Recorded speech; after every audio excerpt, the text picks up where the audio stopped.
On a quiet February morning in 1986, the Los Angeles sun rose over a city that had no idea what lay behind the doors of a Van Nuys townhouse. Inside, 29-year-old Sherri Rasmussen, a bright, accomplished nurse, was supposed to be starting another day of the life she had built with her new husband. But something had gone terribly wrong. By evening, the discovery of her lifeless body sent shockwaves through her family and the community. A brutal home invasion, the authorities said. A senseless act of violence lost in the files of a city plagued by crime. For decades, the case sat cold, buried under layers of unanswered questions, until one day a closer look at the evidence unraveled a truth far more chilling than anyone could have imagined. The real killer had been hiding in plain sight, all along, wearing a badge. Who was the killer?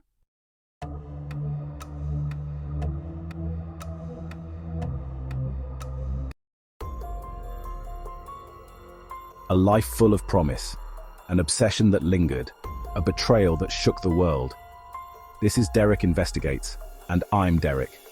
Tonight, we're reopening the tragic case of Sherri Rasmussen, a young life stolen, leaving the community in shock. In 1986, Sherri was a successful nurse, newly married, and building the future she had always dreamed of. But one February morning, that future was stolen. Authorities called it a botched home invasion, another tragic case in a city battling rising crime. For decades, the truth remained buried. But what if the real threat wasn't a random intruder? What if the killer had been someone sworn to protect? This case would go cold for over 20 years, until a fresh look at the evidence exposed an unimaginable twist, one that pointed straight into the ranks of the LAPD. If the unknown intrigues you as much as it does me, don't forget to like this video and subscribe. Your support helps us continue unearthing stories that refuse to be forgotten. Now let's step back to 1986 Los Angeles, a time when the truth was hidden and a dangerous secret lay just beneath the surface. Sherri Rasmussen was a woman of promise, vitality, and warmth. Born in 1957, she was the eldest of 3 siblings in a family that adored her. Known for her intelligence, beauty, and compassion, Sherri had a magnetic presence that drew people in. She was also fiercely independent, having built a career as a registered nurse. As a woman who dedicated her life to caring for others, Sherri seemed to have everything going for her. She had a solid career, a stable relationship, and was deeply loved by her family. Her life took a significant turn when she married her college sweetheart John Ruetten in 1985. They lived together in a modest condo in the San Fernando Valley, an area of Los Angeles that was often bustling with life, yet tranquil enough to offer a sense of privacy. But behind the doors of their home, something far darker was brewing. Sherri had previously dated a man named Craig Anderson, a relationship that had ended amicably. But unbeknownst to Sherri, Craig had not entirely moved on from their past. Despite his best efforts to maintain a cordial relationship with Sherri and her new husband, Craig's feelings began to fester. Those feelings would soon boil over, but at the time, Sherri and her loved ones had no idea just how deep the betrayal would go. The night of February 23, 1986, was like any other. Sherri and John had spent the evening with friends before returning home to their apartment. There was nothing unusual, nothing foreboding about the evening. Yet, the next morning, everything changed. The shocking discovery would come when John returned home after a brief absence, only to find Sherri's lifeless body inside their condominium. She had been attacked, and while the crime scene did not immediately suggest a motive, it did leave behind a trail of chilling questions. Forensics would reveal that Sherri had suffered significant injuries, with signs of a struggle indicating that she had fought valiantly for her life. But there were no signs of forced entry, raising suspicions about whether the killer was someone Sherri knew, someone trusted. The investigation into Sherri's death started with more questions than answers. Detectives immediately questioned John Ruetten, but he was quickly cleared. Sherri's family, particularly her father, who was a former FBI agent, remained adamant that the police would eventually crack the case. The LAPD was known for its diligence, but the case quickly grew cold. As months passed, the investigation seemed to stall. Detective Dwayne Hunsinger, who was leading the case for the LAPD, found few clues to follow. Witnesses in the neighborhood had seen nothing unusual, and the crime scene was strangely void of any solid evidence that could point to a suspect. At first, the police suspected that Sherri's death might have been related to a robbery gone wrong, but there was no sign that anything had been taken. There were also inconsistencies in the story told by a key individual, Craig Anderson. According to his initial testimony, he had been at home the night of the crime, but he had been unable to account for his whereabouts with full certainty. For a time, this detail seemed unimportant, but it would later emerge as a significant thread in unraveling the case. What stands out in cases like this is how easily assumptions can take root. A robbery gone wrong, it's the simplest explanation, and simple explanations are comforting. But crimes of passion, crimes driven by personal ties, often disguise themselves as something random. The mistake is assuming that just because something looks like a burglary, that's all there is to it. What truly made the case linger in the shadows, however, were the strange dynamics between Sherri and her family, and the mounting sense that someone was being overlooked. Although the LAPD was conducting interviews and following leads, there were no breakthrough moments, and the case was slowly left to gather dust. Then, in 1988, a fresh lead appeared. A newly assigned detective, reviewing old cold cases, started to ask the tough questions. Could there have been more to Sherri's death than a random act of violence? As evidence was reviewed, something peculiar came to light, a subtle yet significant detail. The initial autopsy report had noted a distinct pattern of bruising on Sherri's body, specifically on her wrists and arms, suggesting that she had been restrained. This was a detail that had not been fully emphasized in the initial investigation. In my experience, bruising patterns are silent witnesses to a crime. They don't lie, they don't exaggerate, and they don't forget. Wrist bruising like this usually means one thing: control. Someone wanted to subdue Sherri, to overpower her. That's not the work of a panicked thief looking for an easy score. That's personal. Further inquiry into Sherri's past would soon reveal a new and unsettling theory. Just days before her death, she had been involved in a heated confrontation with none other than her former lover, Craig Anderson. He had been possessive, upset over her marriage to John, and unwilling to fully let go. If there's one thing I've learned from years of studying cases like this, it's that personal conflicts leave a trail. People don't just snap out of nowhere. There are warning signs, past confrontations, unresolved emotions that simmer beneath the surface. It's easy to overlook them when you're focused on the physical evidence, but often the real motive is buried in human behavior. What happened next was even more bizarre. In an attempt to better understand Sherri's circle of relationships, the detective examined records, interviews, and police reports once again, soon discovering that a shocking connection tied the case together, a connection that no one had suspected. Looking at this case, it's clear that the truth was always there, hidden in plain sight. But that's the thing about investigations. Sometimes what's missed in the first pass isn't just about lack of evidence. It's about the story no one thought to tell. As the investigation continued, the detectives came across an unexpected lead. Among the list of acquaintances and individuals with ties to Sherri, one person stood out: Officer Stephanie Lazarus, a long-serving LAPD officer who had worked with John Ruetten in the past. Lazarus had been around the police department for over a decade and was described by those who knew her as professional and dedicated. However, during the review of the case, a troubling connection began to emerge. Lazarus had been involved in a prior relationship with John Ruetten before his marriage to Sherri. At the time of the investigation, Lazarus had denied any personal involvement with John's past, and no one had initially considered her a suspect. Yet, as new evidence came to light, questions started to arise about her proximity to the case and her potential motives. Lazarus's history with John, combined with the peculiar circumstances of the crime, led the detectives to dig deeper into her life. Was it possible that her unresolved feelings for John had played a role in Sherri's tragic death? The breakthrough would not come immediately, but through a combination of forensic breakthroughs and diligent detective work, the pieces would eventually start to fall into place. A closer look at Lazarus's actions following the crime, coupled with forensic evidence, would soon reveal startling discrepancies in her alibi, discrepancies that would make her an increasingly important figure in the investigation. The case, which had remained unsolved for over 2 decades, began to regain traction in the early 2000s.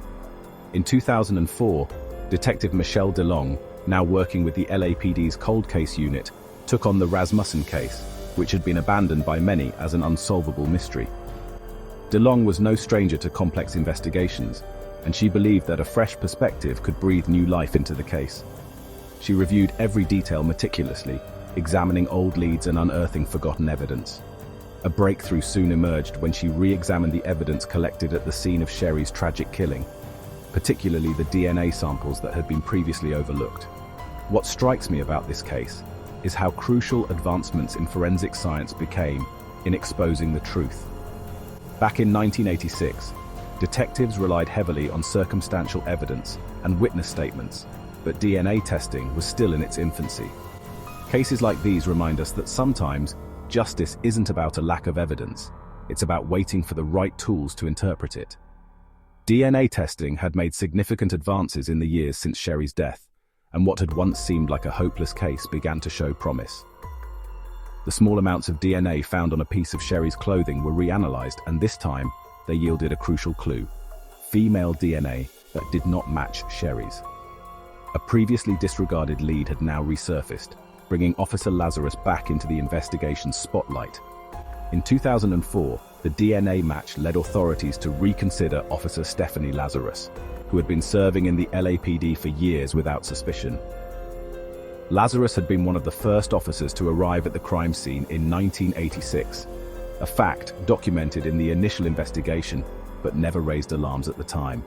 Yet, as the investigation deepened, this connection started to take on an eerie significance. In my experience, when someone close to a case is also part of law enforcement, it can create blind spots in an investigation. Officers aren't above scrutiny, but there's an inherent trust that makes colleagues hesitant to consider one of their own as a suspect. That hesitation can cost years, sometimes decades, in uncovering the truth. Lazarus's relationship with John was far more complicated than anyone had initially realized. After their breakup, Lazarus had reportedly struggled with unrequited feelings, despite her efforts to maintain a professional demeanor.